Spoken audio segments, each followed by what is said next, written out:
말씀은 누가복음 19장 28절로 40절까지의 말씀입니다. 저와 한 절씩 교독하시고 마지막 절은 함께 읽도록 하겠습니다. 예수께서 이 말씀을 하시고 예루살렘을 향하여 앞서서 가시더라.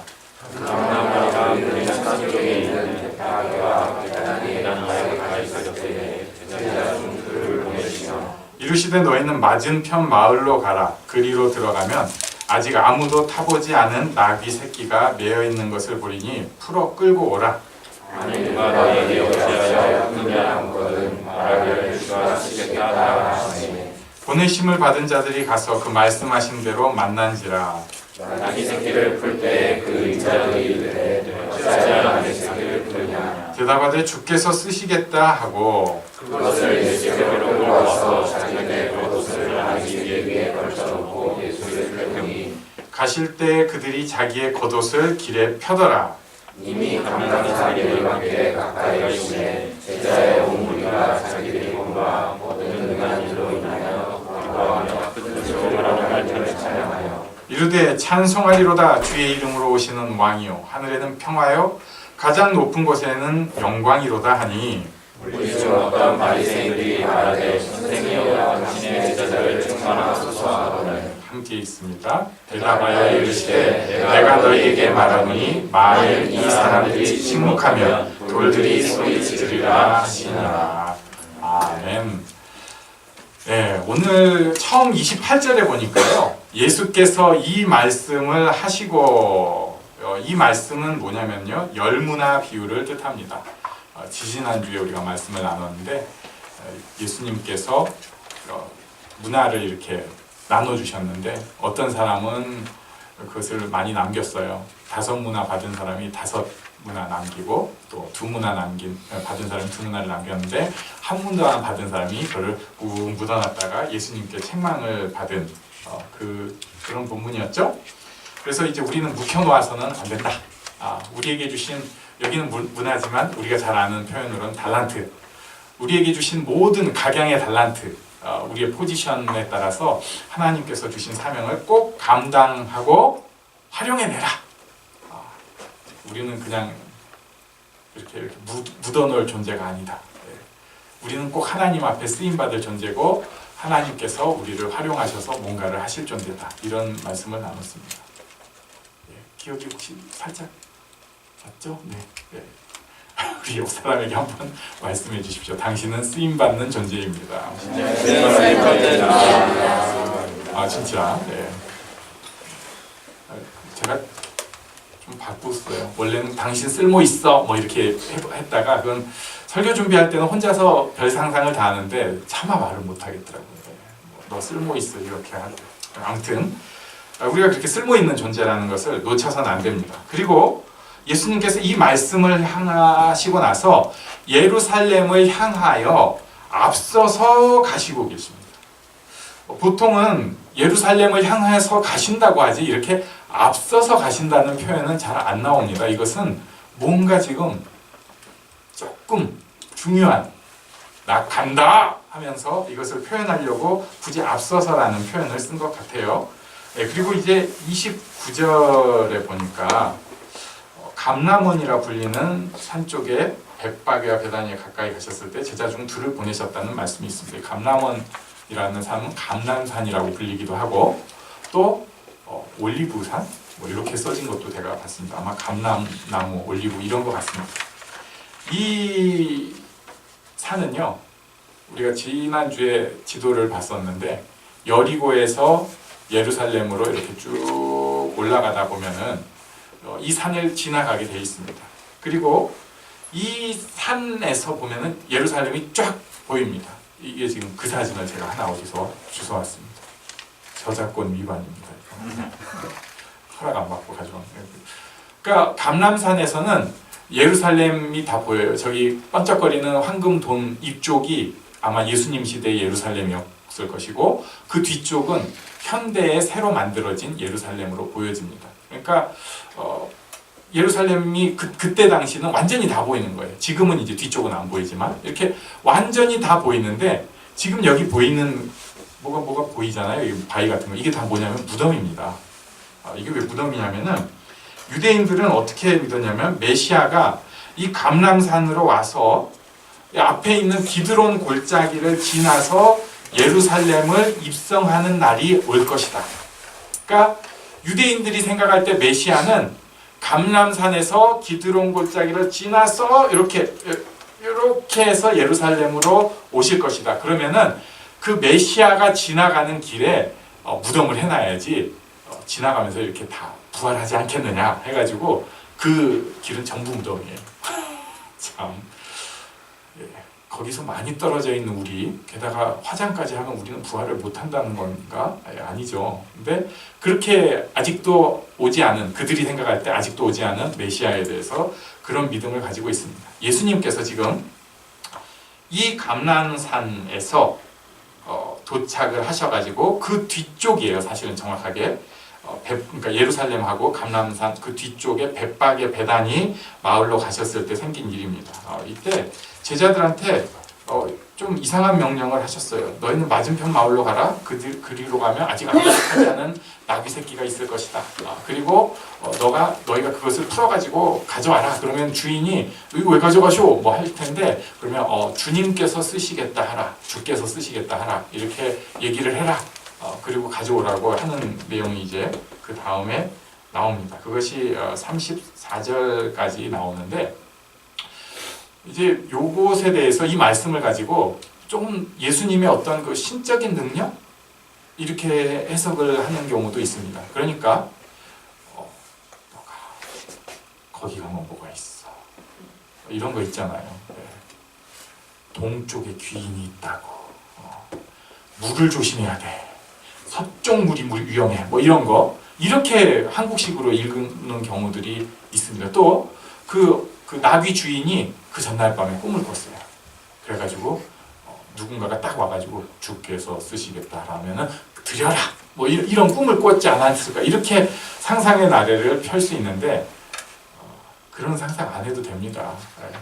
예수님께서 나귀 새끼가 있는 것은 조금 아셨을 수도 있어요. 이것마저도 너무 인간적으로 해석하면 원래 나귀 새끼를 잘 묶어 놓으니까 있으려니 하겠지만 예수님은 아셨을 수 있습니다. 그런데 주께서 쓰시겠다 하라에 왜 바로 보냈을까? 그 뜻은 예수님이 이미 그 지대, 그 지역에 유명한 분이신 거예요.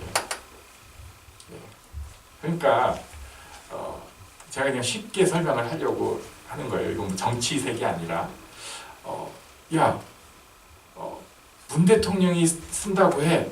이렇게 얘기하면은 문 대통령을 지지하는 사람들 같으면은 정말요? 당신이 거기 맞아 같이 있던 그 사람이잖아. 그러면서 바로 드릴 거예요. 나귀 새끼. 그런 것처럼 예수님에 대해서 제자들이 가서 우리 예수님이 쓰시겠다고 합니다. 라는 이 말에 그냥 나귀 새끼를 줄 수 있는 어떤 그런 분위기와 공감대가 당시 있었다고 보는 것이 맞습니다. 자, 그렇게 하고 나니까 어떤 일이 생겼냐면요. 35절은 우리 같이 읽어보겠습니다. 35절 시작. 그것을 예수께로 끌어와서 자기들의 겉옷을 나귀 새끼 위에 걸쳐놓고 예수를 태우니. 자, 예수님께서 나귀 새끼를 가져오라고 했을 때 그 다음에는 예수님이 뭐라고 명령을 안 하셨어요. 그런데도 그들이 예수님께로 그 나귀를 끌고 온 다음에 나귀 새끼에 그 겉옷을 걸치고 그 다음 표현이 뭐냐면 예수님을 여기 타십시오 라고 했습니다. 그러니까 이들은 이미 이 나귀 새끼의 용도를 알았던 거예요. 왜 그러냐면 스가랴서 9장 9절 말씀을 아마도 알았던 것 같습니다. 한번 같이 읽어보겠습니다. 시작. 시온에 따라 크게 기뻐할지어다. 예루살렘에 따라 즐거이 부를지어다. 보라, 내 왕이 내게 임하시나니 그는 공의로우시며 구원을 베푸시며 겸손하여서 나귀를 타시나니 나귀의 작은 것 곧 나귀 새끼니라. 그러니까 이 말씀이 메시아 예언 중에 한 유명한 축이었던 것 같아요. 그래서 제자들한테 나귀 가져오라고 한 때부터 이미 머릿속에 그림이 거의 다 그려진 것입니다. 그래서 나귀 새끼를 가져온 다음에 거기다 자기들 겉옷을 얻고, 안장이 없으니까 겉옷을 얻고, 그 다음에 예수님 타시죠 이렇게 한 것입니다. 그리고 나서 36절에 보면은 가실 때 그들이 자기의 겉옷을 길에 폈습니다. 네. 이런 옷은 펴도 별로 좀 감촉이 안 좋을 것 같아요. 그런데 우리가 아는 대로 예수님 시대 옷은 담요하고 비슷합니다. 이렇게 둘러가지고 밤에는 벗고 자고 낮에는 입는 건데, 그것을 길에다 쫙 폈어요. 이건 무슨 뜻이냐면 레드카펫을 깐 것입니다. 그러니까 예수님 오시는 길, 왕으로 오시는 우리 주님 길을 쫙 먼지 나지 않게, 울퉁불퉁하지 않게 카펫을 쫙 깐 거예요. 그리고 37절에 보니까 이제 굉장히 이제 어떤 사건이 일어나기 시작하는데, 우리가 아까 본 데가 지금 여기에요. 그 전까지는 아마도 이렇게 감람산 옆으로 이렇게 돌아갔던 것 같고, 그 다음에 예루살렘을 딱 보면서 이제 내려가기 시작합니다. 여기에 왔을 때 어떤 일이 생겼냐면, 이미 감람산 내리막길에 가까이 오심에 제자의 온 무리가 자기들이 본 바 능한 일로 인하여 기뻐하며 큰 소리로 하나님을 찬양을 합니다. 사람들이 이때부터 감정이 막 고조되기 시작한 거예요. 그리고 그 다음에 얘기를 하는 것, 우리 38절을 같이 읽습니다. 시작. 이르되 찬송하리로다. 주의 이름으로 오시는 왕이요 하늘에는 평화요 가장 높은 곳에는 영광이로다 하니. 자, 그러니까 예루살렘이 딱 보이는 그 순간부터 누가 말할 것도 없는데 심장이 막 고동치기 시작하면서, 내가 봤었어. 예수님은 소경을 낫게 하신 분이야. 앉아있던 사람 일으키신 분이라고. 병을 낫게 하신 분이야. 먹을 것을 모든 사람한테 베푸셨어. 이런 얘기를 하면서, 이게 한두 명의 얘기가 아니라 이 무리들이 그렇게 막 선언하고 소리 지르고 하니까 이제 막 심장들이 다 뛰기 시작하는 거예요. 어떻게 주체할 수 없는 그 모습입니다. 그래서 마태복음에 보면 그때 호산나 주의 이름으로 오시는 이여 이렇게 나오는데, 누가는 여기에서 그것을 조금 더, 이게 이제 자기가 더 귀에 크게 들리는 게 있잖아요. 여러 음성이 있는데 그 누가가 들었던 음성은 우리가 좀 전에 읽은 것, 첫 번째가 찬송하리로다 한 다음에 주의 이름으로 오시는 왕이여. 그러니까 이렇게 하니까 참 매가리가 없네요. 네. 예. 왕이시여, 뭐 왕이랍시여, 뭐 이런 거예요. 네. 그리고 두 번째는 하늘에는 평화입니다. 이것은 무슨 뜻이냐면 하나님께서 이 일을 기뻐하신다. 하나님 안에 관계가 원만하게 되었다. 이게 하늘의 평화입니다. 샬롬이라는 뜻이죠. 하나님과 사람 사이가 관계가 좋아지는 것이 궁극적인 샬롬이고, 그래서 사람과 사람 사이가 좋아지는 것이 샬롬이에요. 이것이 하늘에는 평화요입니다. 그 다음에 가장 높은 곳에는 영광이로다. 그래서 결국 하나님께서 영광을 받으신다. 즉 예수님께서 왕으로 오신 것 하나님의 뜻이요 하나님께서 영광을 받으신다. 이것을 그냥 제가 신학적으로 이렇게 얘기를 한 것이고, 이 감동을 가지고 막 소리를 지르고 난리가 난 것입니다. 우리도 한번 이쯤에서 소리를 질러봐야 하는데, 지금 정막 속에서 갑자기 그러긴 좀 어색하고, 우리 옆 사람에게 그냥 샬롬 한마디만 해주십시오.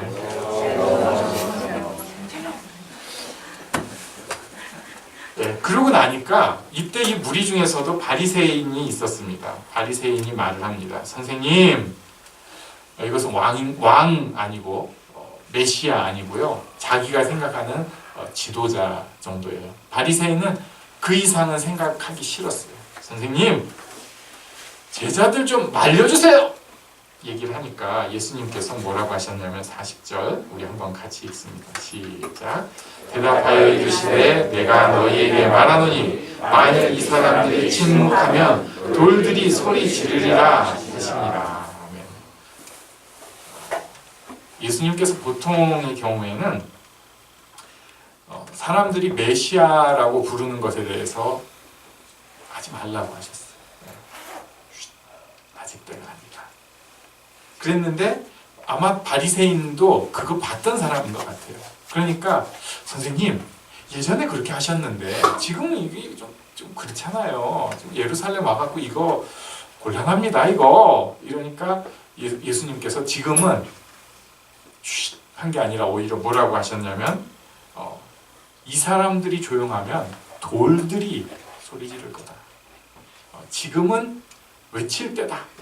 이렇게 오히려 책망을 하면서 말씀을 하신 것을 볼 수 있습니다. 이 예루살렘 입성하는 모습을 제가 나름 현장감을 살려보려고 고민을 많이 했는데 별로네요. 머릿속으로 그려지는 거 참 어려운 것 같아요. 우리는 이미 영화 같은 거 좀 몇백억 들여서 좀 찍어야지 폼이 나는데, 근데 예루살렘 이 들어가는 장면 영화들이 찍은 게 제가 감동이 오게 제 마음에 든 게 없었어요. 너무 좀 지들 마음대로 해요.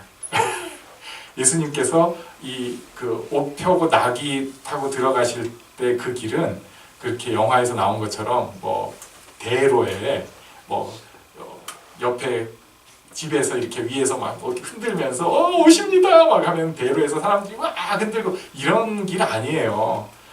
산 사이에서 이렇게 길을 쭉, 그러니까 예루살렘을 보시면서 계속 봐야 되니까 그때 예수님 마음이 어떠셨을까 생각할 수 있죠. 또 그 좁은 길이지만 그렇게 좁지는 않고 그 길, 산 비탈에 있는 길에서 사람들이 막 자기 옷을 뿌려가면서 그 외치면서 이제 하나님께서 일을 하십니다. 어떤 사람은 우린 이제 해방됐어 불끈하는 사람도 있고, 어떤 사람은 감격해서 내가 드디어 메시아를 보다니 내 생에 막 눈물을 줄줄 흘리는 사람도 있고, 굉장히 감격적인 순간이었을 거예요.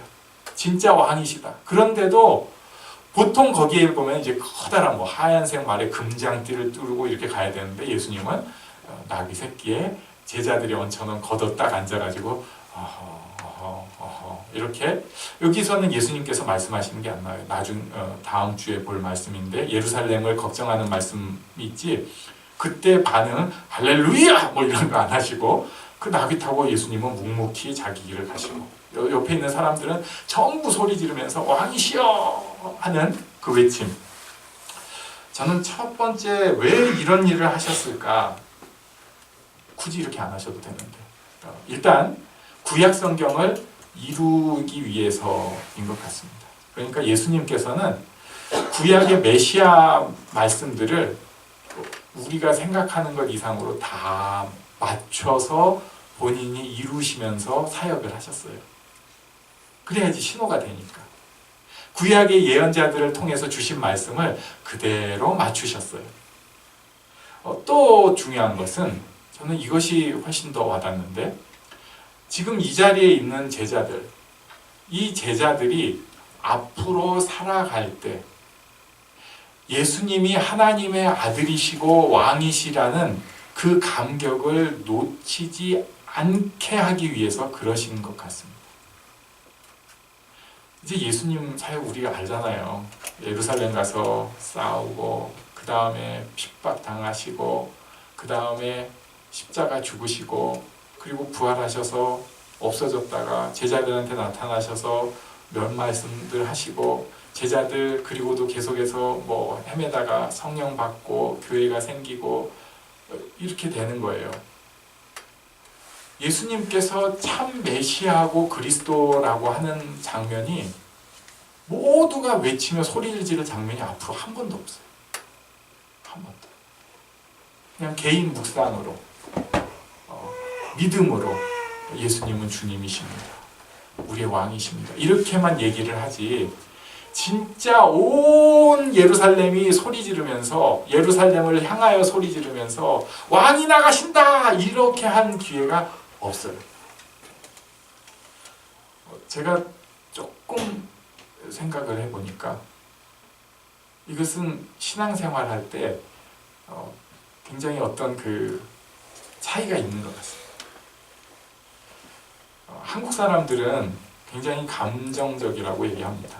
그래서 교회에서도 되도록이면 감정을 건드리는 그런 설교라든지 그런 교회 순서를 하도록 유도를 해야 된다고 종교학자들이 얘기를 하더라고요. 네. 절에서도 그런 모습이 필요하다. 뭐 이래가면서 조금 동의되는 면도 있기는 합니다. 그런데 저는 보통 그렇게 생각을 안 했어요. 왜냐하면은 그런 식으로 감동한 사람들, 교회 떠난 사람을 너무 많이 봤거든요. 지금도 커다란 교회에서 커다란 집회를 할 때 너무 열광적이어서 거부감을 느끼기도 하지만 그 안에 있는 그 느낌이 있습니다. 또 많은 회중이 모였을 때 제 생각에는 한 1000명 정도인 것 같아요. 기준이. 그 숫자가 넘어가기 시작할 때 함께 외치는 그 감동이 있습니다. 그러니까 아 해도 뭐 우리 이제 한 30명, 50명 정도가 아 하는 것하고 1000명하고는 조금 많이 느낌이 달라요. 물론 혼자 하는 거하고 또 많이 다르죠. 많은 수가 모여서 함께 찬양을 맞춰서 소리를 내면은요, 그것 자체로 굉장히 어떤 그 감격이 몰려오기 시작합니다. 저는 그래서 그런 거 보면서 이런 인간적인 감동과 감격은 오히려 신앙생활을 깊이 하는데 방해가 될 수도 있겠다.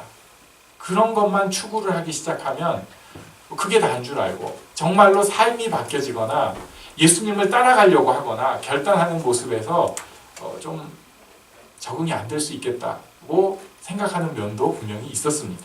지금도 그런 생각이 있어요. 그러나 우리 삶에 중요한 것이 또 한 가지 있는데요. 그것은 예수님께서 지금 예루살렘 들어가면서 보여주신 이 어떤 감동과 감격. 이것이 또한 이제 제자들은 전부 순교할 겁니다. 몇십 년, 짧게는 몇 년, 길게는 몇십 년 후에 다 순교를 하게 되는데 그 제자들이 흔들리지 않고 예수님을 따르는 사역을 할 때 이 감동과 감격이 그들한테 굉장히 어떤 한 서포트, 힘이 공급책이 돼줄 수 있는 거예요. 신앙생활을 하면서 어떤 때 조금 신비한 체험을 할 수가 있습니다. 자기식의 신비한 체험이에요. 많은 무리가 모여있는 곳에서 어떤 경험을 할 수도 있고 아니면은 혼자서 기도하면서 어떤 경험을 할 수도 있고 어떤 사람은 말씀을 보면서 어떤 경험을 할 수가 있고 어떤 사람은 기도를 하면서 어떤 경험을 할 수가 있어요. 그런데 그 경험을 왜 주셨을까? 네. 우리의 신앙생활에 하나님께서 주시는 한 서포트라고 하시는 어떤 사람은 이제 문제가 그것만 찾으려는 사람들이 있어요. 그래가지고 꼭 그때 그 감격을 오늘도 누리고 싶어가지고 난리를 치는 분들이 있는데 그러지 마세요. 예수님 감람산에서 내려오신 이 감격은 제자들 인생에 한 번 맛봤습니다. 한 번. 우리는 좀 다르긴 하겠지만 이런 감격 왜 주셨을까? 내가 약하니까 일어서라고 한번 주신 거예요. 생각보다 많은 사람들이 이 감격이 필요합니다. 이제 예수를 좀 멀리하는 사람들이 있어요.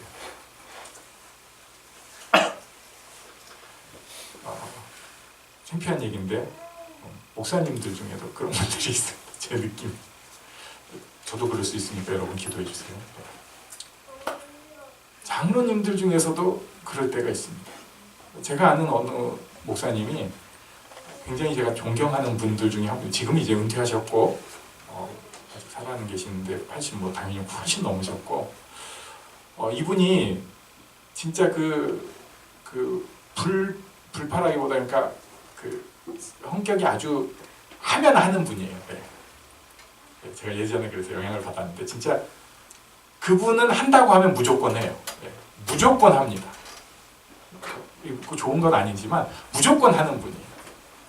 이분이 정말 그렇게 무대뽀로 막 밀어붙이면서 선교도 하고 교회 건축도 하고 해가지고 교인이 이제 한 1000명 정도 되면서 교회가 어느 정도 성장을 했어요. 그리고 나서 제가 느꼈는데 거기서 이분이 조금 이렇게 움찔하더라고요. 움찔. 그 슬럼프가 온 거예요. 왜 그런지는 저는 그 속사정까지는 모르겠습니다. 누구나 그럴 수 있습니다.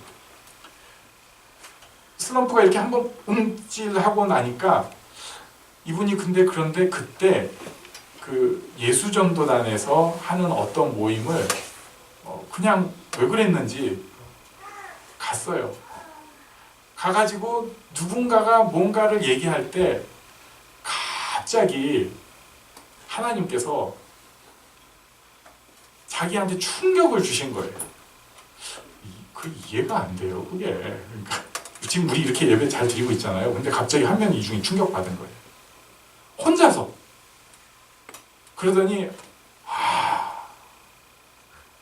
십자가의 은혜가 있는데 내가 이렇게 배에 기름이 끼어가지고 하나님께서 내게 일할 기회를 이렇게 주셨는데 내가 교회에서 돈을 그렇게 많이 받고 하나님께서 내게 이렇게 많은 일을 할 정말 이런 기쁨의 기회를 주셨는데 내가 어디 그런 좋은 차나 받아갖고 타고 다니고 그래가지고 그분이 그때 딱 한 일이 그때 그 옛날 차인데 마르샤라고 혹시 아시죠?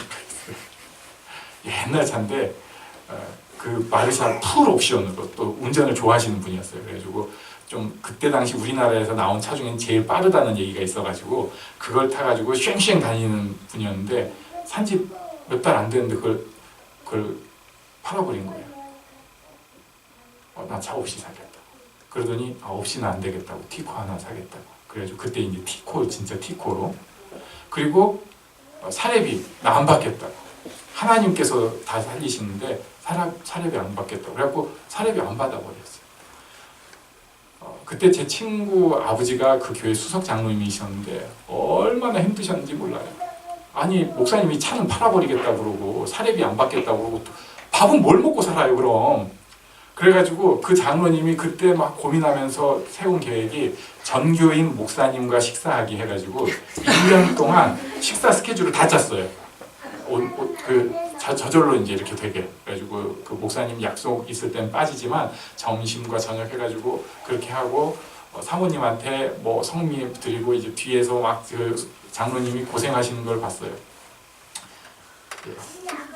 1년 갔습니다. 네. 그리고 나서 다시 이제 거의 복귀가 됐어요. 이게 사례비 받아야겠구나. 티코 갖고는 장거리가 좀 어렵네. 그래도 제가 그분이랑 같이 그때 어떤 그 교회 이제 기도원에 그때 당시 제가 그 교회에서 수련회를 많이 갔어요. 그 수련회가 저기 홍천 수양관입니다. 그 수양관 가보신 분이 여기도 계시는데 거기 이제 수양관에 가면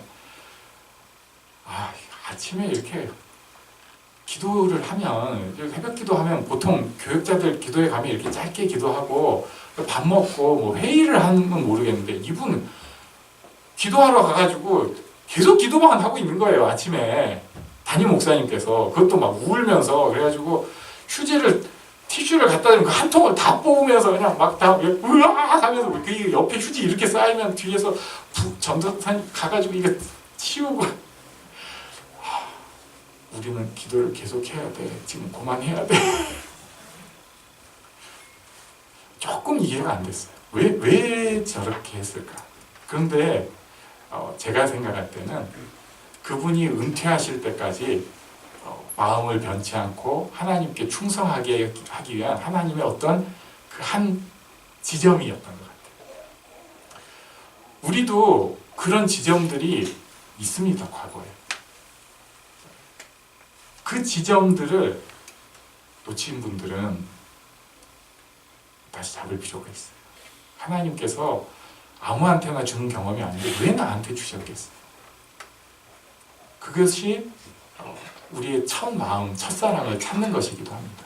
또 한 가지는 지금 그럼 저는 그런 경험이 없는데요. 네, 하나님께서 대기 중이십니다. 그런 거는 저기 막 이런 사람들한테 오는 거 아니에요? 아니면 그 목사님처럼 뭔가 그런 분들은 아니요. 하나님 보시기에는 큰 교회에 하신 목사님이나 교회도 뭐 맨날 그냥 늦게 나가고 그냥 생각도 별로 없는 것 같고 기도하라고 하면은 딴 생각만 나고 그런 우리나 차이가 없어요. 똑같습니다. 그 우리를 위해서 하나님께서 지금 준비하고 계신 게 분명히 있어요. 분명히 있어요. 어떤 경험이 될지는 모르겠어요. 자기 스타일에 맞는 경험. 예배 중에, 말씀 중에, 기도 중에, 찬양 중에, 혹은 뭐 책을 읽다가 하나님께서 뭔가 분명히 만져주실 때가 있어요. 감난산 사건처럼 뭔가 사건을 주실 때가 있어요. 나는 그냥 이렇게 대충 살다가 이 시대는 뭐 기적도 없는 시대고 기독교 자체가 뭐 욕먹는 시대니까 그냥 대충 살다가 그렇게 말지, 그런 생각 지워버렸어요. 교회는 항상 욕먹어 왔었고 모르는 사람은 이해할 수 없는 게 교회입니다. 우리 한 사람 한 사람에게 하나님께서 지금 준비하신 기회들이 있습니다. 감난산 사건, 저는 그런 의미에서 제자들에게 꼭 필요했고 예수님께서 주신 사건이라고 생각합니다. 그 와중에도 예수님께서 나는 높아지는 왕이 아니라 겸손하며 섬기는 왕이라는 것을 보여주셨죠. 그리고 마지막에 바리새인들과의 대화를 통해서 너희가 잠잠하면 돌들이 외칠 것이다 라고 말씀하셨습니다. 필요할 때는요, 우리가 외치어야 될 때가 있다는 것을 또 보여주신 거예요. 이 제자들은 지금 여기서 끝날 사람들이 아닙니다. 우리도 지금 여기서 끝날 사람들이 아닙니다.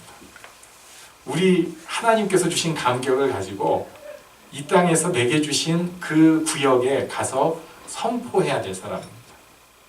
맨날 할렐루야, 예수를 믿어 이런 얘기 하라는 게 아니에요. 필요할 때 하나님께서 마음을 주신 그때 내 스타일대로 내가 반드시 선포해야 합니다. 반드시. 자기식. 우리 주변에 생각보다 많은 사람들이 예수가 필요합니다. 생각보다 많은 사람들이 마음이 열려 있어요. 근데 마귀가 자꾸 우리를 쫄게 합니다. 야, 다 너를 싫어해. 교회 다닌다고 얘기만 해도 이상하게 볼 거야. 저 사람이 무슨 예수 얘기하면, 뭐 교회 다니란 얘기하면 좋아하겠어? 아니요, 생각보다는 훨씬 필요할 때가 있습니다. 돌들이 외치할 때는 그런 상황 만들지 마시고 하나님께서 원하실 때 소리 지를 필요가 있습니다. 오늘 예수님께서는 예루살렘에 들어가시면서 여러 가지 일들을 하셨습니다. 그리고 그 예수님께서 지금 우리 살아오는 와중에 신앙생활 가운데도 분명히 여러 가지 일들을 하고 계십니다. 혹시 놓친 면이 있다면, 잃어버린 면이 있다면 다시 회복하시기 바랍니다. 그리고 아직 오지 않은 면이 있다면 기다리십시오. 분명히 주십니다. 그리고 주께서 원하시는 그 뜻 가운데 순종하는 우리가 되기를 원합니다. 함께 일어나서 기도하는 시간을 갖도록 하겠습니다. 우리의 신앙생활을 놓고 함께 기도하겠습니다.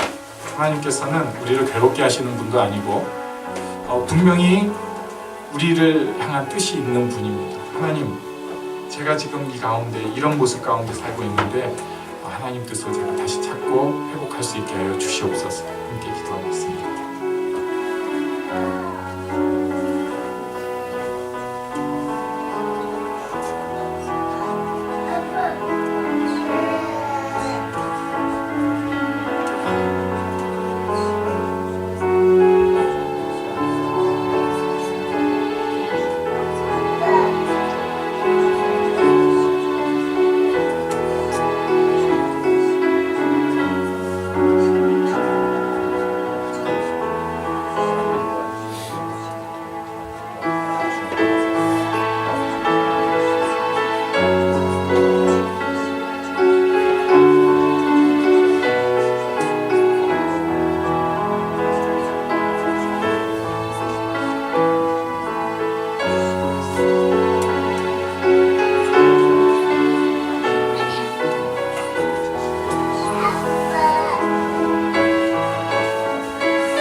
하나님의 사랑을 사모하는 자, 하나님의 평안을 바라보